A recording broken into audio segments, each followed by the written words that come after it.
Hello everyone, quantum রোবোটিক্সে সবাইকে স্বাগতম। আজকে আমরা একটা আল্ট্রাসনিক ক্লিনার যেটা আছে এটাকে আমরা ঠিক করব এবং এটার মধ্যে কতগুলো প্রবলেম হয়েছে সেগুলো আমরা সলভ করব।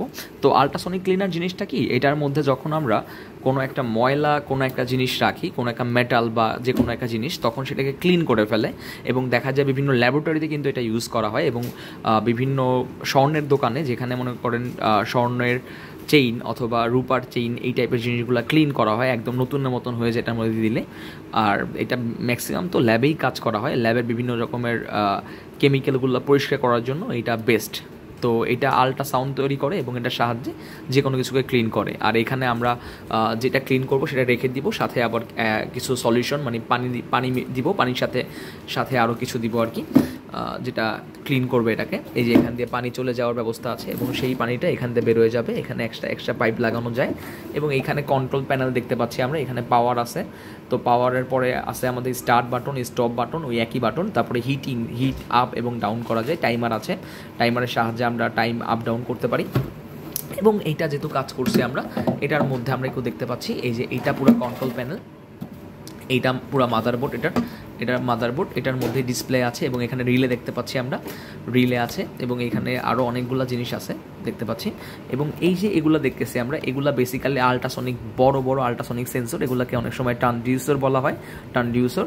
এবং এখানে দুইটা ট্রান্সডিউসার আছে, এগুলা কিন্তু খুবই পাওয়ারফুল ট্রান্সডিউসার এবং এগুলা কিন্তু খুব ভালোভাবে জয়েন করা থাকে এর মধ্যে, এই আর কি অবস্থা। তো এরপরে এর বাকি অনেকগুলো অংশ আছে, মানে এই যে এইগুলাকে চালু করার জন্য, আল্ট্রাসাউন্ড জেনারেট করার জন্য, মানে একটা হাই ফ্রিকোয়েন্সির যে ওয়েভ, সেই ফ্রিকোয়েন্সির ওয়েভ ক্রিয়েট করার জন্য আমাদের এই যে আরেকটা পার্ট আছে, সেখানে এই যে এখানে আমরা ট্রান্সফর্মার দেখতে পাচ্ছি দুইটা। এই ট্রান্সফর্মারগুলোর কাজ হলো হাই ফ্রিকোয়েন্সি জেনারেট করা এবং এই সার্কিটের মধ্যে আমরা দুইটা ট্রানজিস্টর দেখতে পাচ্ছি। ট্রানজিস্টরগুলোর মডেল আমি দেখাচ্ছি। ট্রানজিস্টরগুলোর মডেল এই যে আপনারা দেখতে পাচ্ছেন, মনে হয় একটু কষ্ট করে দেখতে হবে, তো আমি মুখে বলে দিচ্ছি। ট্রানজিস্টরগুলোর মডেল হলো 13007, তাহলে 13007 মডেলটা, এই আর কি ট্রানজিস্টরের মডেল। তো দুইটা ট্রানজিস্টর আছে এখানে, আর পুরো এখানে একটা সেট আপ আছে আমাদের, এইটার সাথে বাকিগুলো কানেক্ট করবো আমরা, কানেক্ট করে আমরা কিন্তু এটাকে রান করব। সো দেখতে পাচ্ছি এটার পাওয়ার সাপ্লাই একটু সমস্যা ছিল, এখানে পাওয়ার সাপ্লাই, আমি ওইটা নতুন করে পাওয়ার সাপ্লাইয়ের সমস্যাটা সমাধান করে দিয়েছি আলাদা করে। এই যে এখানে এক্সটার্নাল পাওয়ার সাপ্লাই লাগিয়ে দিয়েছি যাতে করে পাওয়ারের প্রবলেমগুলো না থাকে। আর এইখান থেকে লাইন ডিসকানেক্ট করে দিয়েছি। এই দুটো রিলে দেখতে পাচ্ছি, এই রিলের সাহায্যে দেখা যায় যে এই একটা কানেকশন দেখতে পাচ্ছি, এই কানেকশনটা কিন্তু আসলে এই যে এই কানেকশনটা আসবে আমাদের এই আল্ট্রাসাউন্ডগুলোকে চালানোর জন্য, এই যে এটা যাবে এবং এটা প্রথমে সার্কিটে যাবে, ওই সার্কিট থেকে যে আউটপুটটা বেরোবে, মানে এই যে প্লাস আর মাইনাস যে আউটপুটটা আমরা দেখতে পাচ্ছি, এইটা কিন্তু যাবে আমাদের আল্ট্রাসাউন্ডে এবং এই দুইটা আল্ট্রাসাউন্ড কিন্তু প্যারালালি কানেক্টেড করা আছে। ওকে, তারপরে দেখতে পাচ্ছি আর কি আছে, আর আমাদের আছে একটা হিটিং কয়েল আছে। এই হিটিং কয়েল, এই যে এখানে দেখতে পাচ্ছেন আপনারা একটা হিটিং কয়েল আছে, এর মধ্যে এই জায়গাটা হিট হবে। তো হিটিং কয়েল যে আছে, এই হিটিং কয়েলের কানেকশনটা এই রিলে থেকে যাবে, মানে এটা একই সাথে গরমও হবে, যাতে করে মানে কোনো একটা জিনিস যখন আমরা ক্লিন করব ওই জিনিসটা গরম পানির মধ্যে ক্লিন হয়ে যাবে আর কি। তো আল্ট্রাসাউন্ড প্লাস গরম পানি দুইটা একত্রে হয়ে অনেক সুপার ক্লিন করে আর কি। সো এই ছিল অবস্থা। আর এখানে একটা সেন্সর আছে আমাদের, এই যে এখানে একটা কর্নারে দেখতে পাচ্ছি একটা সেন্সর, এই সেন্সর হলো আমাদের এই যে বডির সাথে লাগানো আছে সেন্সরটা এবং সেই সেন্সরটা এখানে কানেক্ট হয়েছে। এটা আসলে টেম্পারেচার এই মুহূর্তে কত আছে সেটা দেখা যায় এই সেন্সরের সাহায্যে। এবং সবগুলো কিন্তু এখানে ডিসপ্লে আছে দুইটা ডিসপ্লে, একটার মধ্যে টেম্পারেচার দেখা যায় এবং একটার মধ্যে আমরা যেই কত মিনিট সেট করছি সেই মিনিট সেট করে আমরা রান করলে চালু হয়ে যাবে আর কি। আমি চালু করে দেখাবো। সো এই ছিল ভিতরের অবস্থা, এই আর কি। আমরা এটাকে পুরোটা রিপেয়ার করে ফেলছি, প্রবলেম সলভ হয়ে গেছে। এটার যে প্রবলেমটা ছিল সেই প্রবলেমটা ছিল এরকম যে পাওয়ারটা ঠিক মতো যাচ্ছিল না, যার ফলে একটু পরপর বন্ধ হয়ে যেত। এই জন্য আমরা কি করছি, পাওয়ারের সেকশনটাকে আমরা আলাদা করেছি যাতে করে অনেক দিন লাস্টিং করে। এখন যেটা দিয়েছি, এই যে এটা এখান থেকে 12 ভোল্ট আউটপুট বেরোবে, 12 ভোল্ট, এবং সেটা সরাসরি চলে যাবে কোথায়, সার্কিটে, এবং সার্কিট থেকে কারেন্ট যাচ্ছে এখানে এসি কারেন্ট। এই এসি কারেন্টটা আবার এখান থেকে ডিসি 12 হয়ে এখানে যাচ্ছে, এই যে এখানে এই যে এটার মধ্যে এটা লেখা ভোল্টেজ আইসি, তো এটার মধ্যে যাচ্ছে আর কি। যাওয়ার পর পুরো সার্কিটটাকে রান করবে এটা। আর এইখান থেকে আবার এই যে দেখা যাবে যে এই রিলেগুলো যে দেখতে পাচ্ছি, এগুলো আসলে এসি পাওয়ারটাকে আমার বের করবে এখানে, এই আর কি। আর এই যে দুইটা ট্রান্সডিউসার দেখতে পাচ্ছি, এগুলোর ট্রান্সডিউসার বলা হয়, অথবা অনেকেই বলে এটাকে আল্ট্রাসনিক সেন্সরও বলে। যাই হোক, অনেক হাই ফ্রিকোয়েন্সির মানে অনেক হাই কোয়ালিটির আল্ট্রাসনিক সেন্সর, হাই ওয়াটের আল্ট্রাসনিক সেন্সর। তো এই ছিল আমাদের সেট আপ। সো এইটার রান করে আমরা দেখাচ্ছি।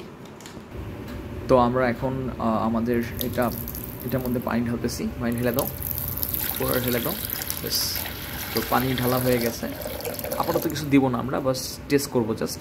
সো টেস্ট করার জন্য আমরা প্রথমে সুইচটাকে অন করতেছি। তো সুইচটাকে অন করে দেখতে পাচ্ছি একটা কন্ট্রোল প্যানেল দেখতে পাচ্ছি আমরা। এই যে এখানে এখন টেম্পারেচার আছে 29, যেটা আমাদের রুম টেম্পারেচার। আর এখানে মিনিট সেট করছি, তো মিনিটটা আমি 3 সেট করলাম, তো 4 সেট করে দিলাম মিনিটটা। আর এখন আমাদের টেম্পারেচার আমি সেট করব, টেম্পারেচার একটু বাড়ায় দিচ্ছি। টেম্পারেচার যেমন আমি 50 করে দিলাম। ওকে, এবার আমি রান করব।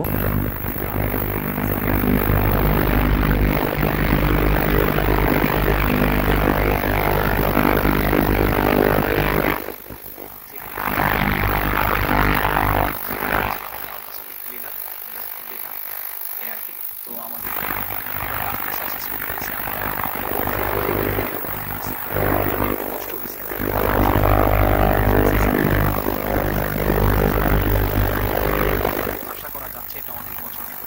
লাস্টিং করবে, কারণ ভিতরে যে সার্কিটের যে প্রবলেমটা প্রায় হয় ওইটা একেবারে সলভ করে দেওয়া হয়েছে এখানে। সো আশা করা যায় নেক্সট টাইম আর প্রবলেম হবে না।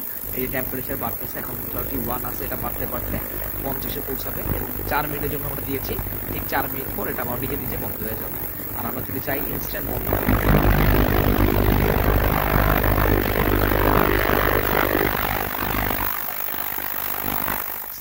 এখন আমরা যদি চাই এটাকে অফ করে দিব। এই যে অফ করে দিছি, জাস্ট এটা অফ হয়ে গেছে। ওকে, আর পানির টেম্পারেচার আস্তে আস্তে বাড়বে। তো এই ছিল আমাদের প্রজেক্টের কাজ বলা যায়। সো এখন থেকে এটা ঠিকমতো রান করবে। আর এরকম নতুন নতুন ডিভাইস কিভাবে তৈরি করতে হবে বা কীভাবে ঠিক করতে হবে বা কীভাবে কাজ করে ডিভাইসগুলো, সেগুলো সম্বন্ধে জানতে হলে আমাদের কোয়ান্টা রোবোটিক্স চ্যানেলটাকে সাবস্ক্রাইব করতে হবে এবং আমাদের চ্যানেলের সবগুলো ভিডিও সময় মতো পেতে আমাদের বেল বাটনে ক্লিক করতে হবে চ্যানেলের, এবং আমাদের সাথে থাকতে হবে। ধন্যবাদ সবাইকে। নতুন কোনো ভিডিওতে নতুন কোনো টপিক নিয়ে আবার কথা হবে।